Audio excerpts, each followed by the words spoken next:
Halo, apa kabar Risa? Senang sekali berjumpa kembali bersama dengan saya Subki Abdul dalam program Kabar Nusantara dan sudah hadir di tengah-tengah kami tiga para narasumber kita yang akan membahas terkait dengan bagaimana nih menunggu nasib para tenaga honorer yang kita ketahui pada bulan November 2023 ini. Nasibnya ini bagaimana kelanjutan nasibnya. Sudah bersama kami anggota Komisi 2 DPR RI Bang Rifki Nizami Karsayuda, anggota Komisi 2 DPR RI dari daerah pemilihan Kalsel 1, fraksi PDI Perjuangan. Apa kabar Bang Rifki? Kabar baik, Ki. Assalamualaikum. Waalaikumsalam warahmatullahi wabarakatuh. Dan juga bersama kami ada Mas Efri Latifan, ini Ketua Forum Komunikasi Honorer Tenaga Kesehatan atau FKHN. Apa kabar Mas Efri? Sehat ya? Sehat, Dan harus sehat. Alhamdulillah. Dan juga Bu Dewi Puspita, guru honorer di wilayah Bekasi, Provinsi Jawa Barat. Bu Dewi, apa kabar? Alhamdulillah baik. Sebelum kita ke Bang Rifki, kita mau tahu dulu, coba dengerin curhatan-curhatan dari tenaga honorer dari sisi pendidikan dan juga kesehatan. Silakan Mas Efri duluan mungkin. Oke, siap. Terima kasih Bang Oki, Bang Rifki atas kesempatannya yang sangat luar biasa.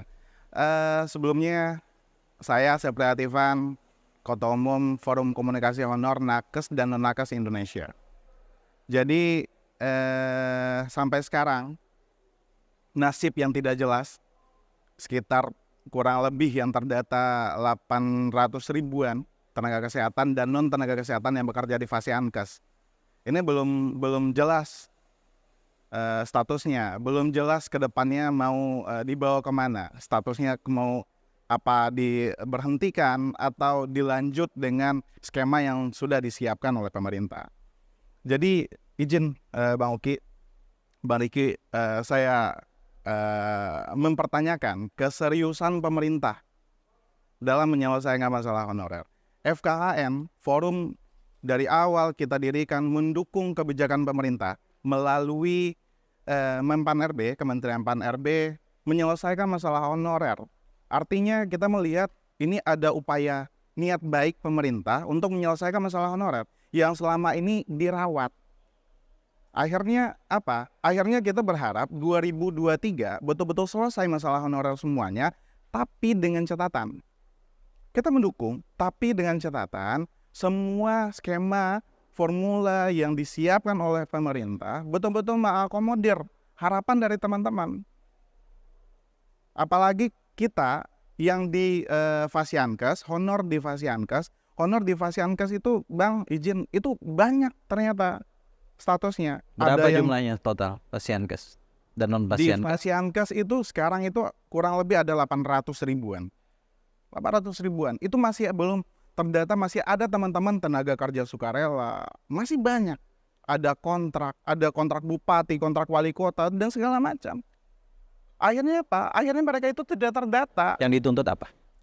Yang dituntut kesejahteraan status dan kesejahteraan upah. Status mau jadi apa? ASN. Menjadi ASN. Nah, formula yang ditawarkan pemerintah apa? Formulanya nanti dia angkat menjadi ASN P3K. Waktu melamar calon ASN apa calon honorer? Dulu waktu melamar sebagai calon honorer apa calon ASN? Oh enggak, dulu mendaftar ya tentu enggak. Yang dibuka formasinya untuk honor, ya artinya kita mendaftar untuk honor, bukan untuk ASN. Lalu kenapa jadi minta jadi ASN? Gini, kita rasa apalagi teman-teman yang bekerja di Fasiankes, saya rasa udah menyelamatkan bangsa yang besar ini dari ganasnya pandemi 19 gitu ya. Saya rasa ini bisa menjadi sebuah pertimbangan untuk membuat produk hukum gitu Bang. Jadi ya pertimbangannya ini Indonesia, kita bisa ketemu lepas masker, itu sebuah prestasi yang sangat luar biasa loh Bang. Perbandingannya yang bekerja di Fasiankes yang statusnya ASN itu lebih kecil ketimbang non ASN Bang. Kita contohkan di DKI Jakarta. Jumlah non ASN-nya itu 75%. ASN cuma 25%. Akhirnya yang menyelamatkan DKI Jakarta itu peran dari non ASN-nya jauh lebih besar ketimbang ASN. Oke, kita beralih ke Bu Dewi. Coba kalau Bu Dewi sendiri sebagai honorer sudah berapa? Kurang lebih 13 tahun ya? Ya, saya mulai mengajar itu di tahun 2010. Hehe. Saya guru honor di Kabupaten Bekasi, Pak. Oke. Selama saya Di SD, SMP, Ibu? di SD, Pak. Oke. Saya di SD Jamulya 02 Kapten S1-nya Bekasi. apa dulu? S1-nya PGSD. PGC, oke. Iya. Saya mengajar itu kurang lebih selama 13 tahun ini. Dari mulai awal itu saya mengajar, memang kondisinya masih memprihatinkan. Saat itu saya mengajar, kan saya perbatasan nih Pak, antara Kabupaten Bekasi dan Kabupaten Bogor.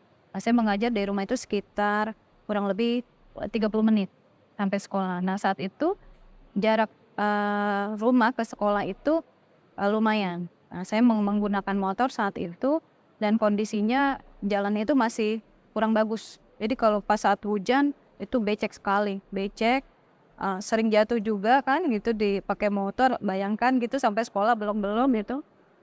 Kondisi sekolahnya pun saat itu masih fasilitasnya masih, saprasnya masih standar. Berapa kali mencoba ikut tes CPNS? Saya tidak pernah ikut tes CPNS, tapi terakhir saya ikut tes P3K. Kenapa nggak ikut?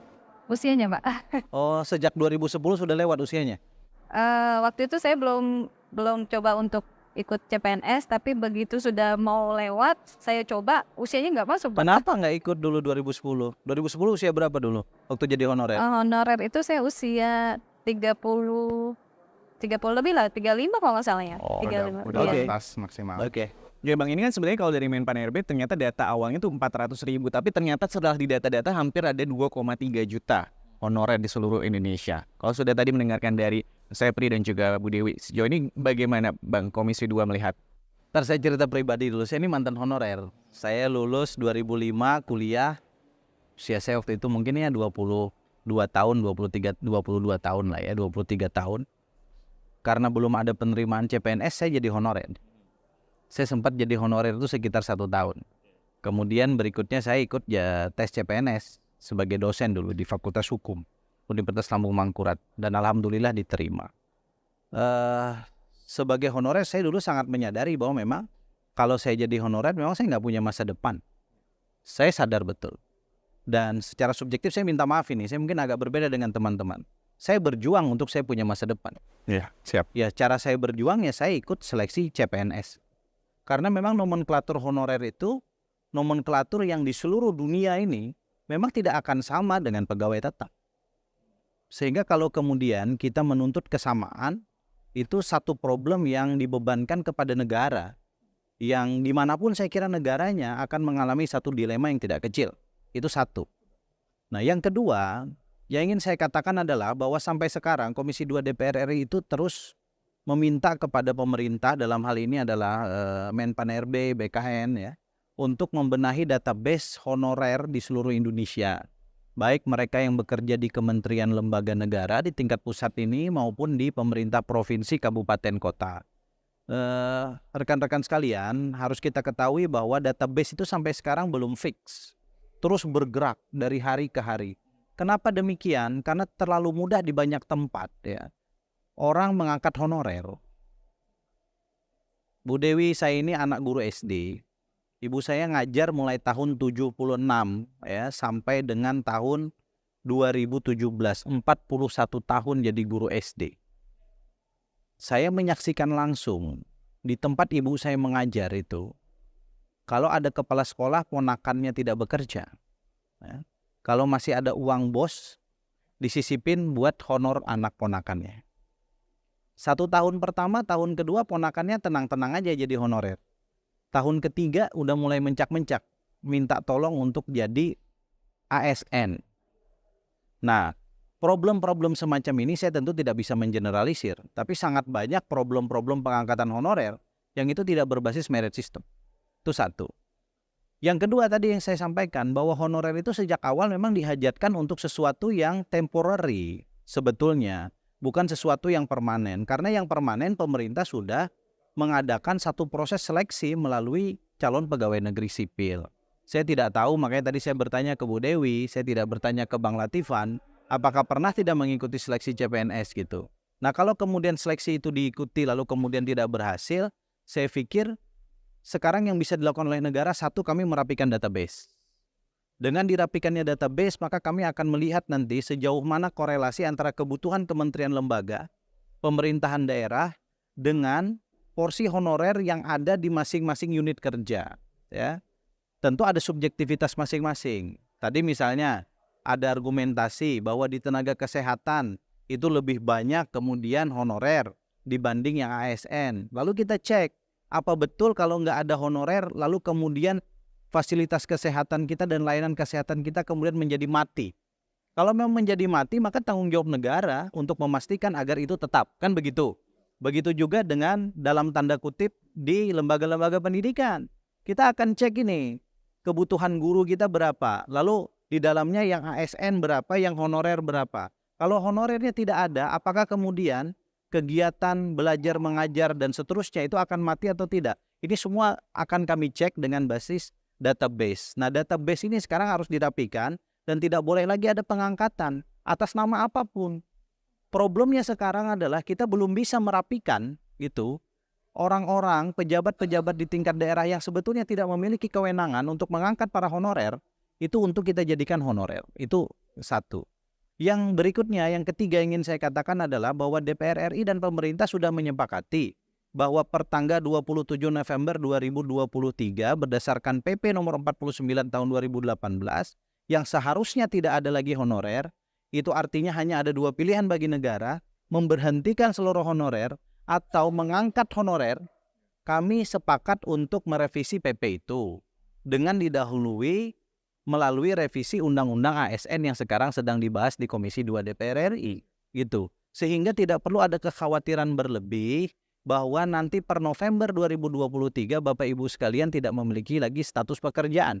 Saya pastikan honorer tidak ada satupun yang akan diberhentikan karena PP itu. Karena undang-undangnya kita rubah, PP-nya otomatis akan menyesuaikan dengan undang-undang. Oke, jadi sudah dipastikan tidak ada PHK massal dan juga sudah tadi Bang Rifki juga dari Menpan RB juga memastikan tidak akan ada PHK massal. Seperti apa skema-skema nanti untuk di November 2023 ini tetap di Kabar Nusantara?